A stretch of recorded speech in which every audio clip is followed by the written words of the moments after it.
As well as edge following with one optical distance sensor, we can also have programs which Fusion can follow a line using two optical distance sensors.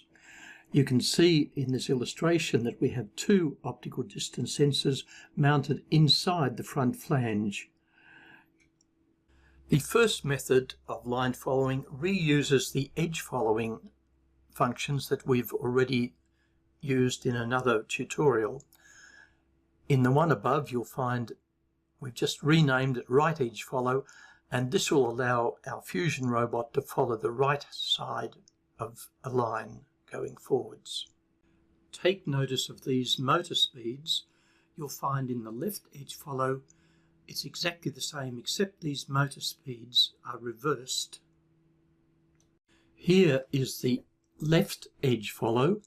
It's exactly the same as the right edge follow, except that the motor speeds that you can see circled are reversed. We won't speak about this much more since we've covered this in previous tutorials.